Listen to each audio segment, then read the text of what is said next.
नमस्कार। सांकेतिक भाषा के इस विशेष बुलेटिन में आप सभी का बहुत बहुत स्वागत। आपके साथ मैं हूं शहला निगार, मेरे साथ है मेरी सहयोगी मनीषा जो साइन लैंग्वेज में आप तक खबरों को पहुंचाएंगी। शुरुआत हेडलाइंस के साथ। प्रधानमंत्री नरेंद्र मोदी की अध्यक्षता में आज हो सकती है कैबिनेट कमेटी ऑन सिक्योरिटी की बैठक। पहलगाम आतंकवादी हमले के बाद सुरक्षा तैयारियों पर चर्चा संभव।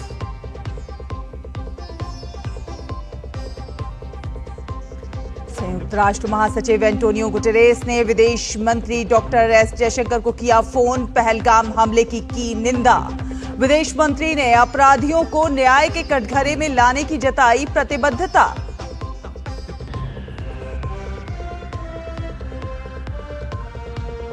पोस्टर विवाद में फंसी कांग्रेस बैकफुट पर। पहलगाम आतंकी हमले के संबंध में नेताओं के लिए नए दिशा निर्देश जारी। उल्लंघन करने पर कार्रवाई की चेतावनी।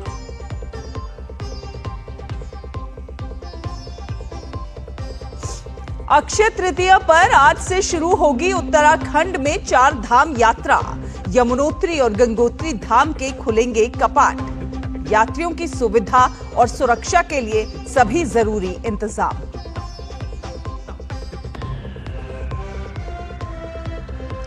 और अमेरिका में ट्रंप सरकार के 100 दिन पूरे। ऑटो पार्ट्स पर कम होगा आयात शुल्क। ट्रंप ने कहा भारत के साथ अच्छी चल रही है टैरिफ पर बातचीत।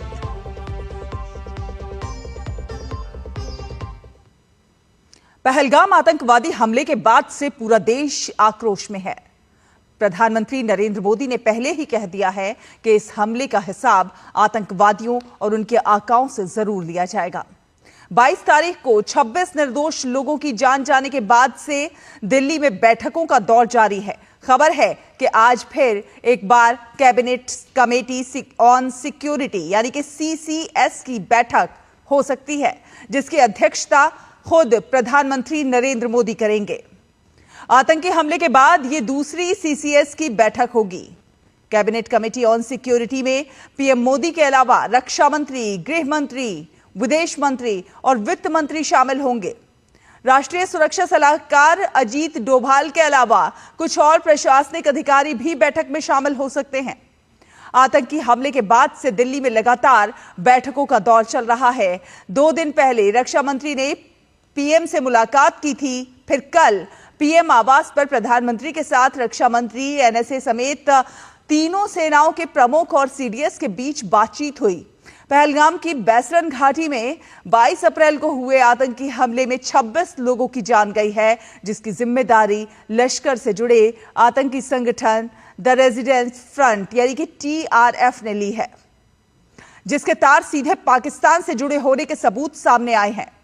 और इन सबके बीच सरकार का रुख स्पष्ट है। आतंकियों और उनके समर्थकों को किसी भी कीमत पर बख्शा नहीं जाएगा। संयुक्त राष्ट्र महासचिव एंटोनियो गुटेरेस ने पहलगाम आतंकवादी हमले की स्पष्ट रूप से निंदा की है। विदेश मंत्री डॉक्टर एस जयशंकर के साथ फोन पर हुई बातचीत में विदेश मंत्री ने गुटेरेस के इस कथन पर उनकी सराहना की। बातचीत के दौरान गुटेरेस ने पहलगाम हमले के मुद्दे पर जवाबदेही के महत्व पर सहमति जताई। सोशल मीडिया पोस्ट में डॉक्टर एस जयशंकर ने कहा कि भारत इसके लिए प्रतिबद्ध है कि पहलगाम में हमला करने वाले अपराधियों, साजिशकर्ताओं और उनके समर्थकों को न्याय के कटघरे में लाया जाए। कांग्रेस ने पहलगाम आतंकी हमले के संबंध में नेताओं के लिए दिशा निर्देश जारी किए हैं। कांग्रेस महासचिव KC वेणुगोपाल ने एक परिपत्र के माध्यम से निर्देश दिया है कि सभी पदाधिकारियों को सार्वजनिक संचार में अत्याधुनिक अनुशासन और निरंतरता बनाए रखने का निर्देश दिया जाता है। पार्टी की ओर से बोलने के लिए अधिकृत लोगों को 24 अप्रैल 2025 को पारित प्रस्ताव में CWC द्वारा बताई गई स्थिति तक ही सीमित रहना चाहिए।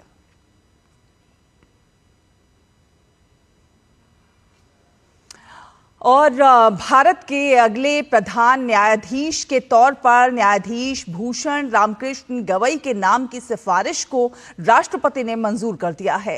वो मौजूदा CJI संजीव खन्ना का स्थान लेंगे।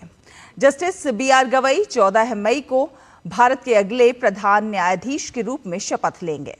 जस्टिस गवई वर्तमान में सीजेआई खन्ना के बाद सुप्रीम कोर्ट में सबसे सीनियर जज हैं। जस्टिस गवई भारत के 52वें प्रधान न्यायाधीश होंगे। सुप्रीम कोर्ट के जज के तौर पर जस्टिस गवई कई ऐतिहासिक फैसलों का हिस्सा रहे हैं। वे जनवरी 2023 के सुप्रीम कोर्ट के बहुमत वाले उस फैसले का हिस्सा थे जिसमें केंद्र सरकार के 500 और 1000 रुपए के नोट बंद करने के फैसले को बरकरार रखा गया था।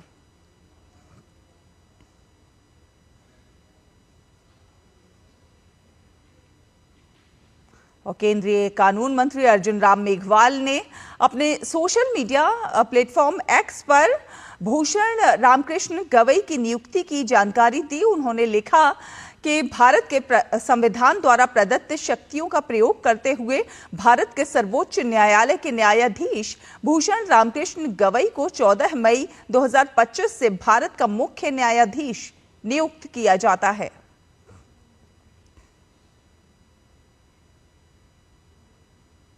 और उत्तराखंड में 4 धाम यात्रा की शुरुआत आज उत्तरकाशी जिले में गंगोत्री और यमुनोत्री मंदिरों के कपाट खोलने के साथ होगी। मुकबा गांव में 6 माह के शीतकालीन प्रवास के बाद कल मां गंगा की पालकी को गंगोत्री धाम के लिए रवाना किया गया। पालकी बीती रात भैरव घाटी स्थित भैरव मंदिर में विश्राम के लिए रुकी। अब आज पालकी यात्रा भैरव घाटी से गंगोत्री के लिए रवाना होगी, जहां सुबह करीब 10 बजे पारंपरिक पूजा अर्चना और वैदिक मंत्रोच्चार के साथ मंदिर के कपाट खोल दिए जाएंगे। वहीं मां यमुना की पालकी आज सुबह अपने शीतकालीन प्रवास खरसाली से यमुनोत्री धाम के लिए रवाना होगी, जहां मंदिर के कपाट आज करीब 11 बजे श्रद्धालुओं के लिए खोल दिए जाएंगे। केदारनाथ धाम के कपाट 2 मई को और बद्रीनाथ धाम के कपाट 4 मई को खुलेंगे। 4 धाम यात्रा 6 नवंबर तक चलेगी।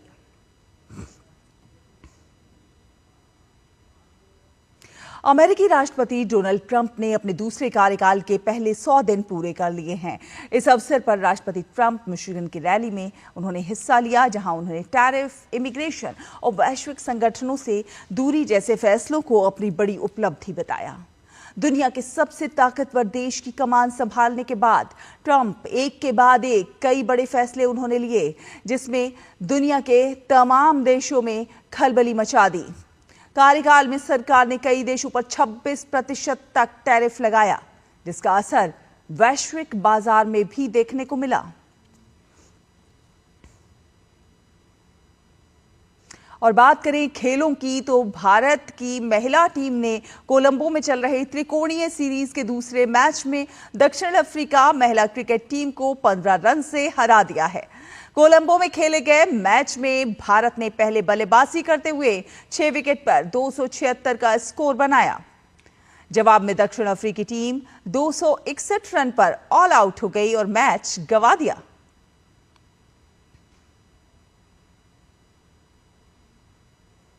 और आईपीएल में आज पंजाब किंग्स का सामना चेन्नई सुपर किंग्स से होगा। ये मुकाबला चेन्नई के घरेलू मैदान चेपक में खेला जाएगा।